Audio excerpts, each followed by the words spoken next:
Hi, I'm Chris. I'm Randall. Welcome to Chris and Randall. No, Arts and Arts and Entertainment. Arts and Entertainment. Entertainment with Chris and Chris Randall. with Chris and Randall. We're gonna get there, folks. I promise. Early days, early days. Hey, Randall, we were just doing an episode where we talked about science fiction TV shows that we like and making recommendations, finding out what other people like. And Randall, you came up with an idea that you wanted to share about Bonkers Sci-Fi. I will tell you right now, I have no idea what this idea is about. I Okay, just yeah, I'm cut you about off to.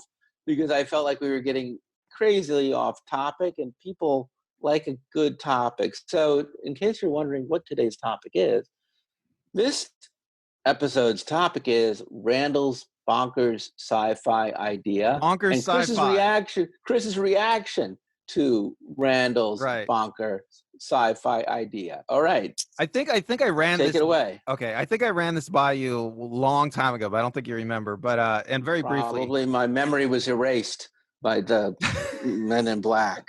So, Yeah, that's on the list. That's part of my Bonkers Sci-Fi. oh, Okay. I'm sorry, I did not mean to tip there. All right, folks. So But let's this, find out. so my idea is there's this genre of science fiction, sci-fi maybe, that it's probably more sci-fi than science fiction, if you know the distinction. I actually don't. What is the distinction?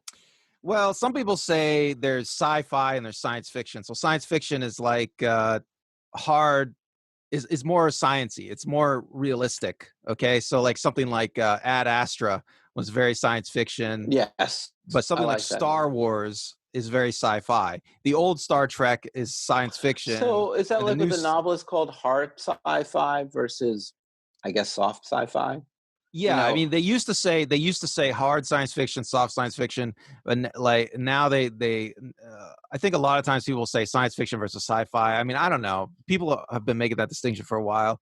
But yeah, I have a new genre that it's probably more fits into the soft sci-fi, science fiction, sci-fi, soft science fiction area. I call it bonkers sci-fi. Okay. Bonkers sci-fi. This is It the is new the third genre. version. The new genre. Okay. Okay. So God, I have a list of titles. This is a long list. I think I want to just read them all. Well, I don't know. Should I read them all? I don't know. But so the idea behind Bonkers. So when I was a kid, I liked the Hitchhiker's Guide to the Galaxy, right? Did you read that as a kid?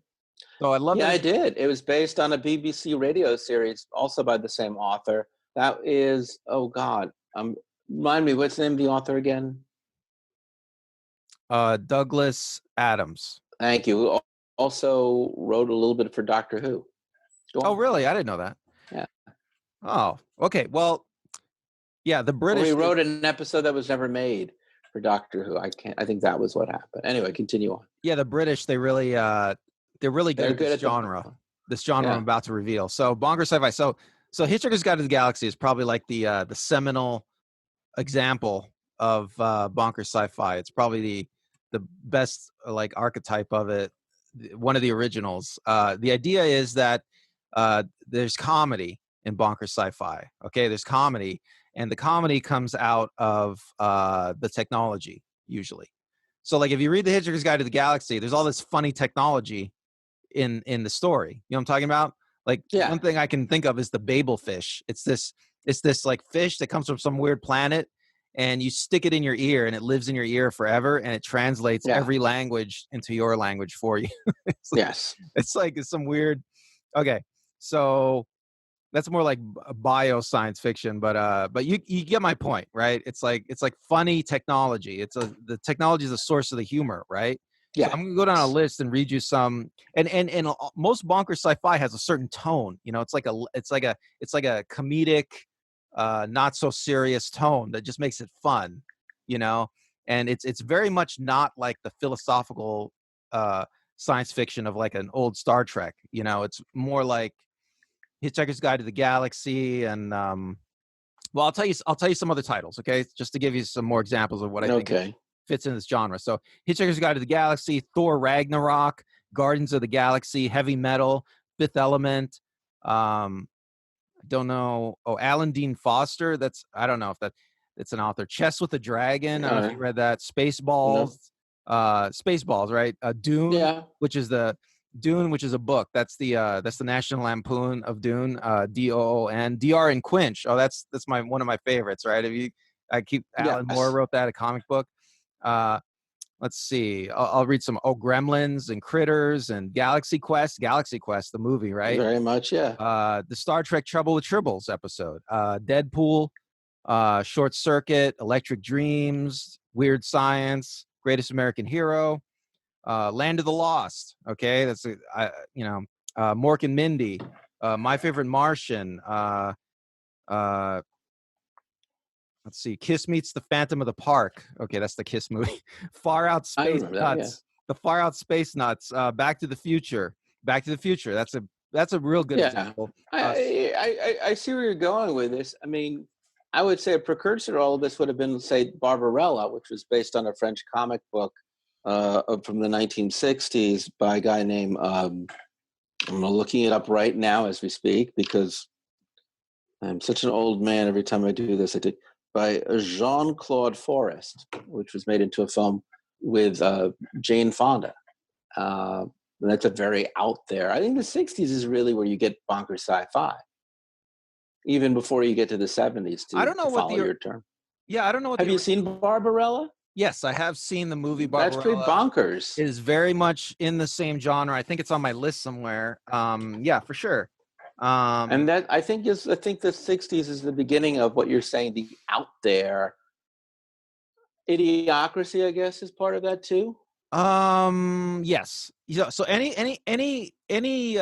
Sleeper. Yes. So any Sleeper, definitely. So any place where the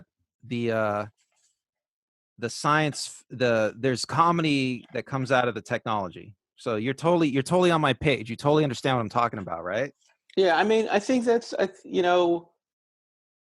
1984 is a satire, but 1984 is such a dark satire that very few people see the comedy of 1984 because it is so dark. But Orwell was a very funny man, and he really did write dark satire.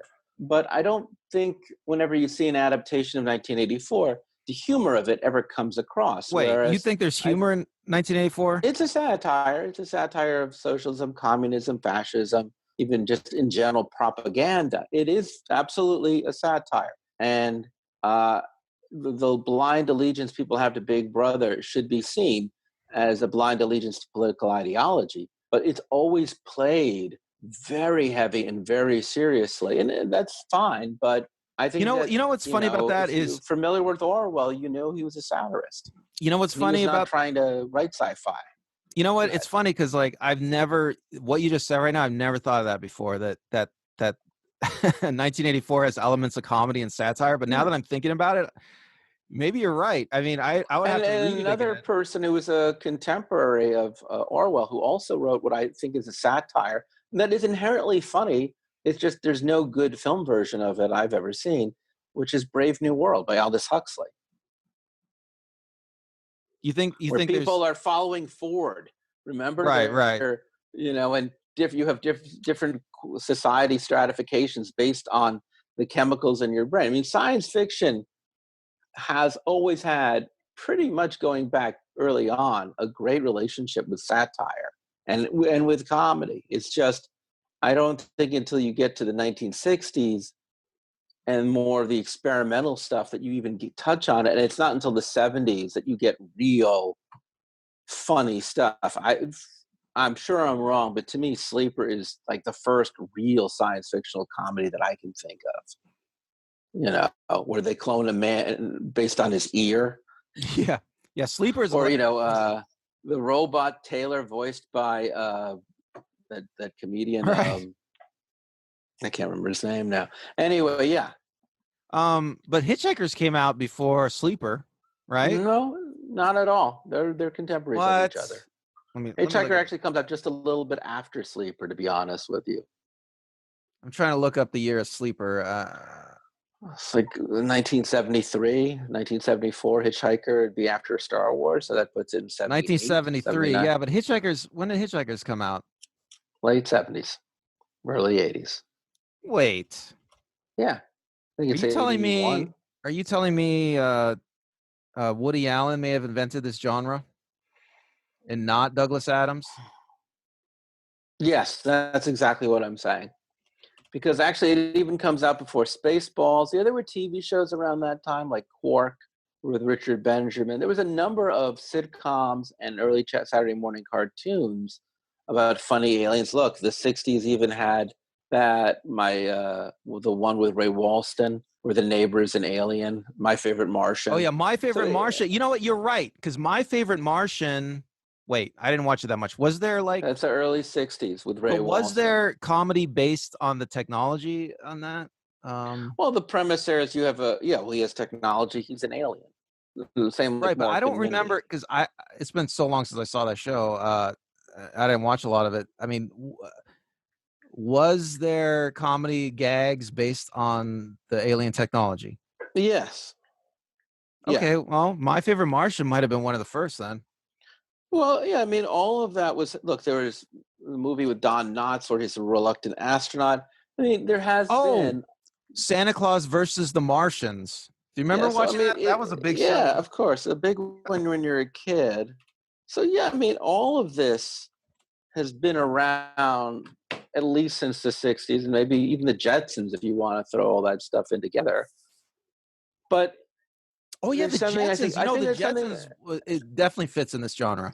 but it's not until the 1970s that you have people like a Woody Allen or you have people like in the early 80s when you have Mel Brooks, when you have really funny people really dedicating a lot of talent and a lot of money to making the future funny. Yes, you're right. But And now that I think about it, I think the Jetsons really, and you know, the Jetsons, I think is a really good example of this genre. I'm looking at it right now. It came out in 1962, and you yeah, know, here's the thing about the Jetsons comedy is I think the Jetsons may have been one of the real beginnings of this idea, well, they and were the obverse of the Flintstones, same right, and company, this is what I'm about to Hanna-Barbera. right, It and was this is what I was just the about reverse. right. So this is what I'm about to say is like they basically just wanted to make like a future sci-fi Flintstones, right?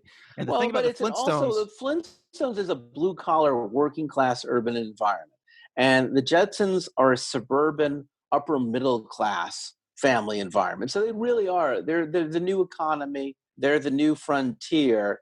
They're to the degree that the Flintstones represent a certain amount of the '50s life. The Jetsons represent a lot about what '60s life should promise to be. you know, I love the Jetsons too when I was a kid. But you know what I want to say about the Jetsons is maybe it's like an accident that this genre exists. Okay, because if you look at the Jetsons as one of the real forerunners of the genre I'm talking about here, Bonkers Sci-Fi. Okay, um, they're just copying the Flintstones, and in the Flintstones, there's a lot of gags based on the fact that they have the same modern conveniences we have. The Flintstones do, except that they have animals and rocks uh do it, right? Yeah, Like Fred Flintstones has a toaster, but he has like this little tiny fire breathing dragon inside the toaster to toast the toast, right? And that's a yeah, gag in the Flintstones. But then when you bring it ahead to the Jetsons, it's like, well, how do we make the technology funny again? And they do the same thing in the Jetsons. They have a robot maid that yeah. works like crap. You know, they have everything works like crap. You know, Jetson goes to work and he's supposed to press a button every day, and his finger gets sore, you know, from pressing the button. You know, and Well, that's again, it's light I mean, satire about the new middle class life. Where I think if you look at in Europe in the mid '60s when Francois Truffaut does an adaptation of Fahrenheit 451, again Roger Vadim's another French director does Barbarella. You have French science fiction by Mobius, all the way into the early '70s when you have that film Zardoz yeah, Zardoz, yeah. with Sean Connery. You know, even Rollerball, which is a pretty mainstream film directed again by There's no Norman comedy in Jewison. Rollerball though. Oh, I it's a watched it. total It's very satire. dark. What are you talking about? Dark. It's sport. Yeah, it's essentially a football game where corporations run the planet. So you know you have the oil company versus the yeah. It all of that is I'm looking this bonkers. up There's nothing online. realistic. It's totally bonkers. I'm looking this up Remember, online there's though. a computer with water that knows all knowledge. It's a It's not totally played for laughs though. You know what? Maybe if well, but bonkers doesn't have to be. Soylent Green it is really does. funny. Soylent Green is Oh my bonkers. gosh.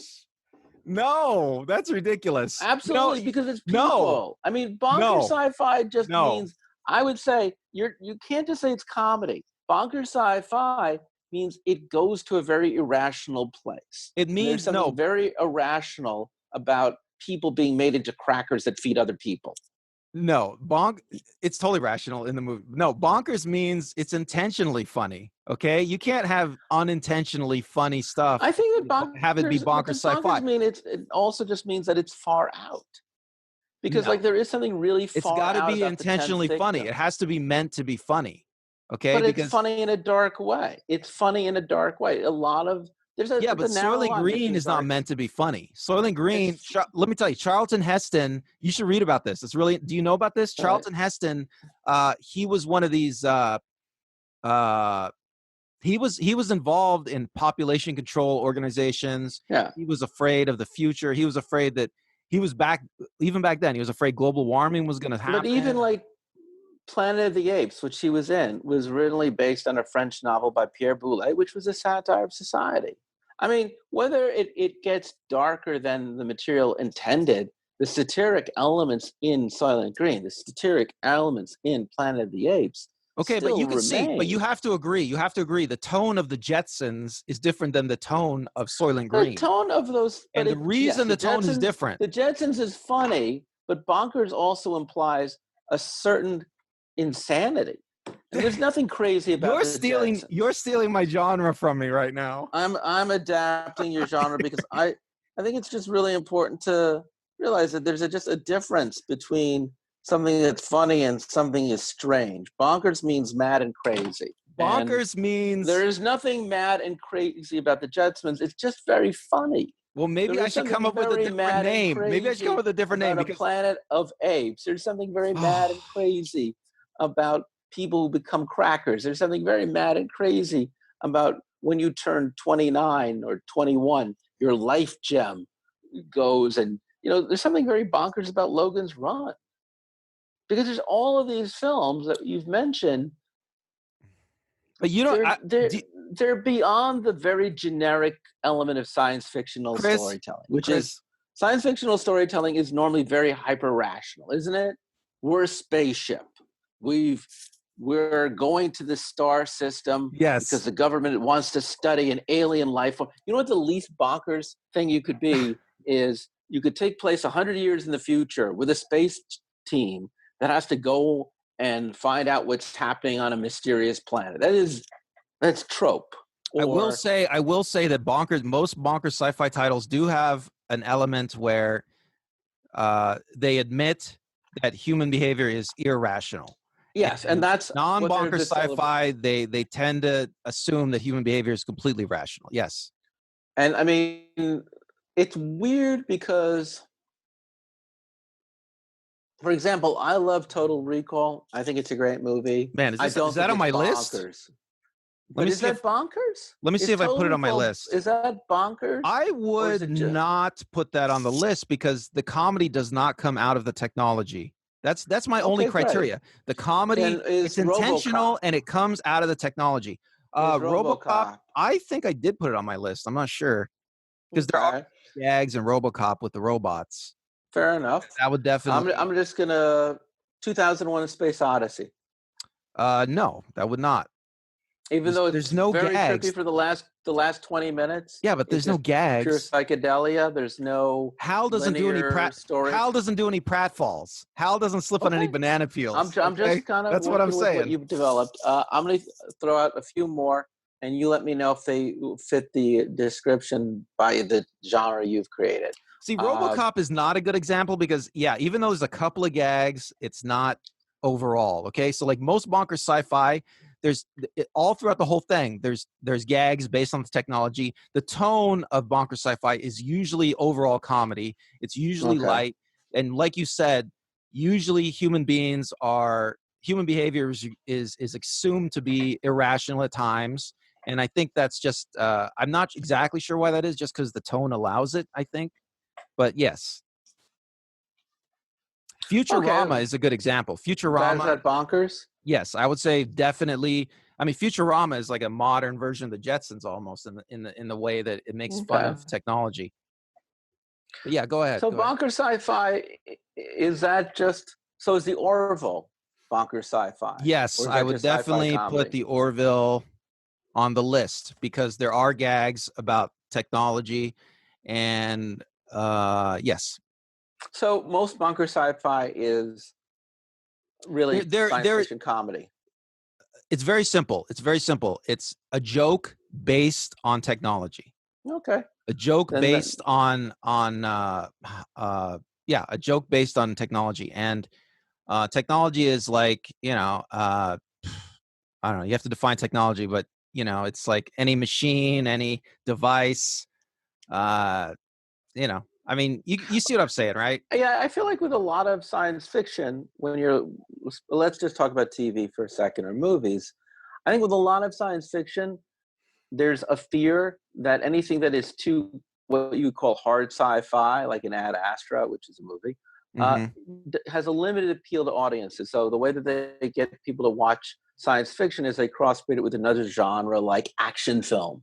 I think a Mm-hmm. lot of science fiction movies are just action films with science fictional trappings, or they're thrillers or mystery films with science fictional trappings. But I don't think what you're saying here is that the Bonkers science fiction film is just a comedy with science fictional trappings. I think what you're saying is the Bonkers science fiction show is a true science fictional genre that just by good fortune happens to be funny, not because they need to make something that's appealingly funny, but because there's just something about science fiction that lends itself to comedy. Yeah, maybe. I mean, because the way I came up with this genre is a long time ago. I realized I liked these things that have this certain tone. Like Hitchhiker's Guide to the Galaxy was the first example, really in my head. But I guess the Jetsons I even watched before Hitchhikers. I mean, Jetsons is Well, a good example.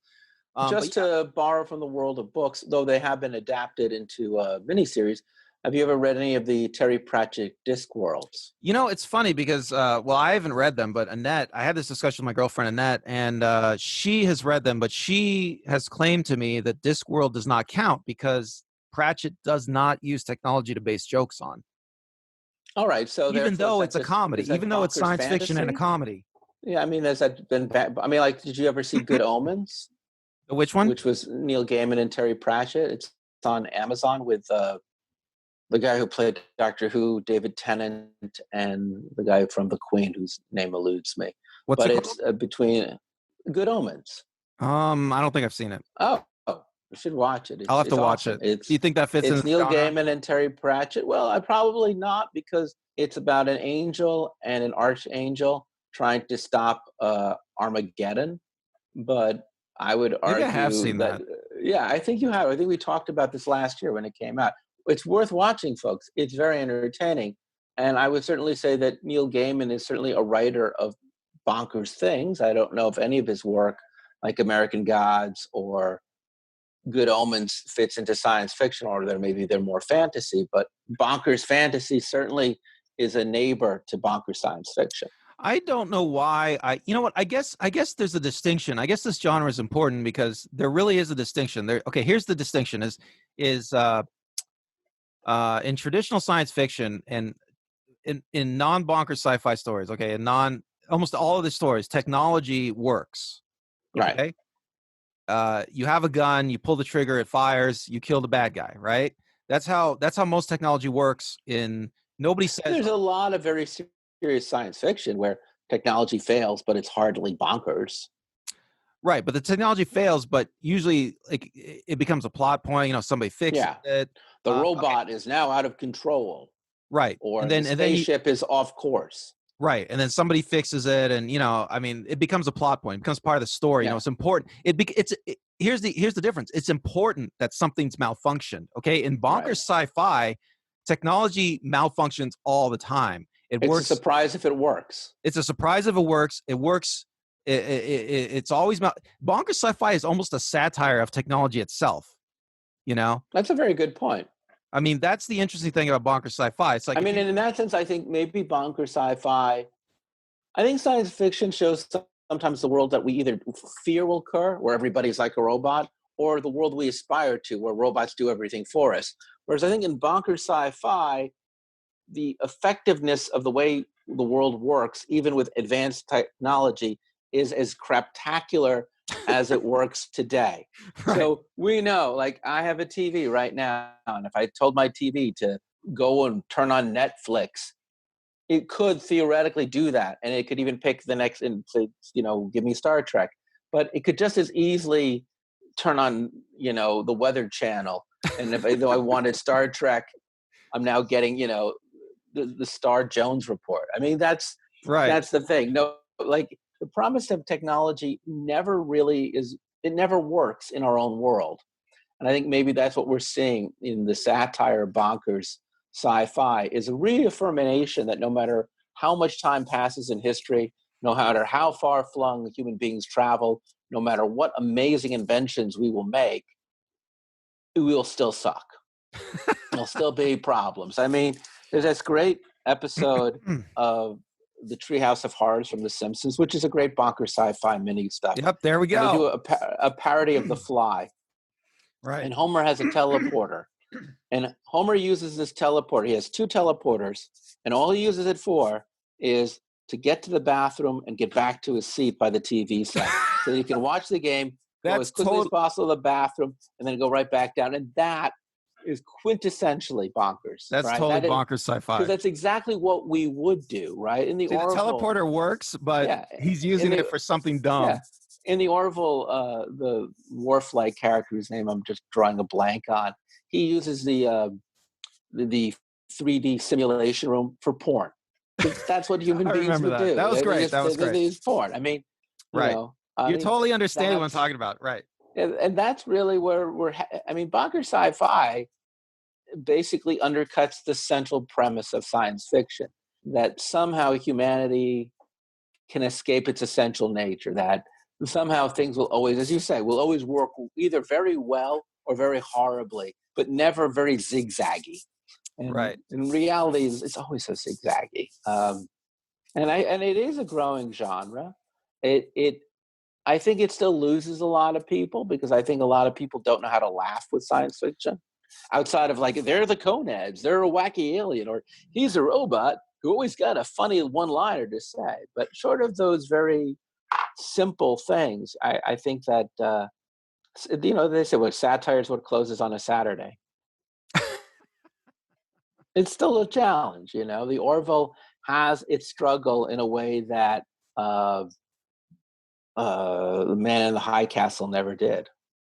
Well, I think you just totally nailed it. And, I don't know why I love the genre so much. I guess I've loved it since the Jetsons, I guess. I mean, I just enjoy watching it. Every time something comes out and it's got the right tone, like when Thor Ragnarok came out and I'm watching it. Yeah. Thor Ragnarok is totally, I think, a Bonkers Sci-Fi, and nothing else in the MCU is Bonkers Sci-Fi. Oh, I disagree. I think Guardians of the Galaxy is also Bonkers Sci-Fi. Oh, yeah. I'm sorry. Yeah. Guardians of the Galaxy is also Bonkers But Sci-Fi. I think those two are. And, Taika Waititi is a bonkers filmmaker. Whether it's What We Do in the Shadows or Hunt for the Wilder People, or even his latest film, Joe Dancer. His genre is just bonkers. That is just the palette in which he paints. And comic books that are set in space, oh man, they just lend themselves to the bonkers life. And maybe, weirdly enough, though the Thor series can be quite bonkers if you read it in the 1980s under Louise and Walt Simpson. They had a great amount of bonkers storylines. And I didn't read Guardians of the Galaxy also has had some pretty bonkers. The source material is bonkers. And again, Barbarella comes from comic books. Comic books are inherently bonkers, or can be. And I think that it's quite possible that the popularity of films like Thor Ragnarok and the Guardians movies are making Bonkers Sci-Fi more palatable to a mainstream movie-going audience that normally doesn't like to laugh when it's watching sci-fi. Remember that movie we just talked about with Tim Allen and Alan Rickman and Sigourney Weaver, the sci-fi film? Which one? The one with those three in it. That's Galaxy Quest. That was not a successful film.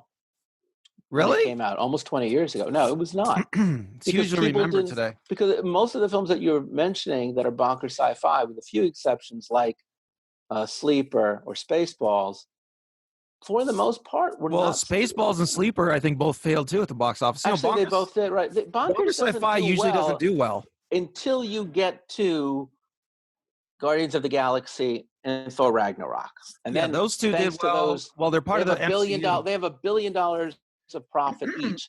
So we can thank, if nothing else, Marvel movies for finding a way of normalizing Bonkers Sci-Fi. Well, another Bonkers Sci-Fi I think that did well, or a couple others that did well, were Gremlins, Critters, and Ghostbusters. I think did well. Critters is a low-budget film. Gremlins is a mid-budget film. Ghostbusters, yes. Ghostbusters is probably the most but is it sci-fi, or is it really more about ghosts and goblins and fantasy? I think Ghostbusters is definitely a science fiction movie because it's ectoplasm. It's a mashup. It's a mashup, but yes, it is. I mean, it's the closest thing to a successful Bonkers Sci-Fi comedy, I guess, until you get to Thor Ragnarok and Guardians of the Galaxy. See, that's why if you look at Ghostbusters, it's so unique, because I think it is a Bonkers Sci-Fi movie. With those, I'll be an asshole and just say no, because it deals with ectoplasms and ghosts, and by that terminology, all the fantasy that we just ruled out would fit in. But okay, I don't have to be that mean. I will say that we're now finally living in an era where science fiction no longer has to apologize for being funny. Okay, by the way, I just looked up online. I looked up the Genesis dates of Barbarella and the Jetsons. Yeah. And get this. You're not going to believe this. What? Guess which one was first? Barbarella. They both came out the same year. Oh, wow. 1962. Both of them, I guess, were, the early 60s reaction to what was going on in the world with the space race, with America with Europe and the world coming out of a world war, and this new optimistic, futuristic aesthetic that was taking over design. So it makes a lot of sense to me.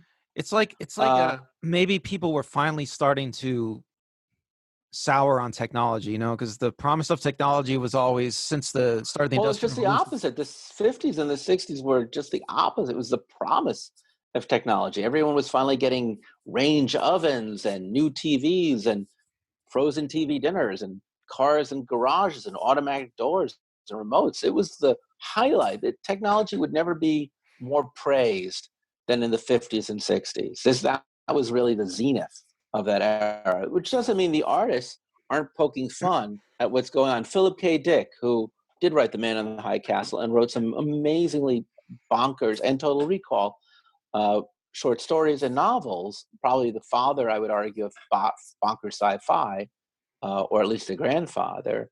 He is writing in the 50s, 60s, and early 70s about the very things that we're talking about now. Do you think man's essential nature? Do you think Philip K. Dick, do you think he made fun of technology in any of his work? Because I haven't read his work. Absolutely, yeah. Read his work. You'll love it. He talks about advertising, psychology, governments, money, and it is a world where there's a really great one. Well, how come when they make adaptations, it's not funny? Because they don't know how to adapt them. That's the best I can honestly say. Because they don't know they're making Bonkers Sci-Fi is why. They don't. Well, Bonkers Sci-Fi very few people want to make a story that isn't high stakes and serious.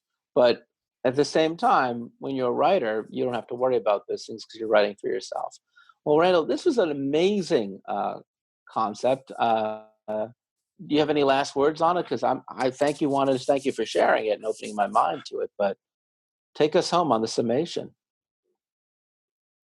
I don't know if I have much. I will put my list. I've made a list over the years of everything I think is Bonkers Sci-Fi. I'll put it up, and people can talk about it or whatever. And maybe if you don't see something on that list, you can put it up. Yeah, add it. Watching this, add it yourself, or if you disagree that something isn't, or why you think something should be included. Let's get this discussion rolling. I will just say a couple things. I guess I'll just repeat a couple things. I just really enjoy Bonkers Sci-Fi. The tone has to be right.